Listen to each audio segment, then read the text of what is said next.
কল্পনা করুন একজন মানুষ যার পায়ের নিচে গোটা ভারতবর্ষ, যার এক ইশারায় কেঁপে ওঠে রাজপ্রাসাদ, সেনাবাহিনী আর শত্রুরা। কিন্তু ইতিহাস বলে এই মানুষটাই একদিন সবকিছু ছেড়ে হাতে তুলে নিয়েছিলেন ভিক্ষাপাত্র। আজ আমরা জানবো ভারতীয় ইতিহাসের এক অবিশ্বাস্য কাহিনী, যা আজও মানুষকে ভাবতে বাধ্য করে।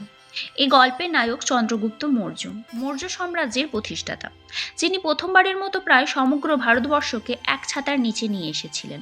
তার জীবনে সবচেয়ে বড় শক্তি ছিলেন মহাপণ্ডিত চাণক্য। চাণক্যের বুদ্ধি আর চন্দ্রগুপ্তের সাহসে গড়ে উঠেছিল এক বিশাল সাম্রাজ্য, যার রাজধানী ছিল পাটলিপুত্র। যখন চন্দ্রগুপ্ত মৌর্য ক্ষমতার শিখরে, ঠিক তখনই তার জীবনে আসে এক গভীর পরিবর্তন। যুদ্ধ, রক্তপাত, রাজকীয় ভোগ, এই সব কিছুর মাঝেই তিনি অনুভব করতে থাকেন এক অদ্ভুত শূন্যতা। তার মনে প্রশ্ন জাগে, এই ক্ষমতা কি চিরস্থায়ী? এত জয়ের পরেও কেন শান্তি নেই? এই সময়ে তার জীবনে আসে এক নতুন প্রভাব, জৈন ধর্ম। বিশেষ করে জৈন সাধু ভদ্রবাহুর সান্নিধ্যে চন্দ্রগুপ্ত মৌর্যের চিন্তাধারা বদলে যেতে থাকে। আর তখনই তিনি নেন এক ইতিহাস বদলে যাওয়া সিদ্ধান্ত। নিজের পুত্র বিন্দুসারকে সিংহাসনে বসিয়ে চন্দ্রগুপ্ত মৌর্য রাজপ্রাসাদ, ক্ষমতা, ঐশ্বর্য সবকিছু ছেড়ে বেরিয়ে পড়েন সন্ন্যাসের পথে। একসময় সম্রাট, এবার একজন সাধারণ জৈন সন্ন্যাসী।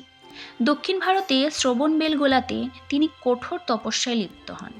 জৈন প্রথা অনুযায়ী শাল্লেক্ষণা, অর্থাৎ ধীরে ধীরে উপবাসের মাধ্যমে নিজের জীবন সমাপ্ত করে চন্দ্রগুপ্ত মৌর্য, যে মানুষ হাজারো যুদ্ধ জয় করেছিলেন, শেষ পর্যন্ত তিনি জয় করেছিলেন নিজেকেই। চন্দ্রগুপ্ত মৌর্যের এই কাহিনী আমাদের শেখায়, আসল বিজয় ক্ষমতায় নয়, আসল শান্তি ভোগে নয়, আসল মহত্ব লুকিয়ে আছে ত্যাগে।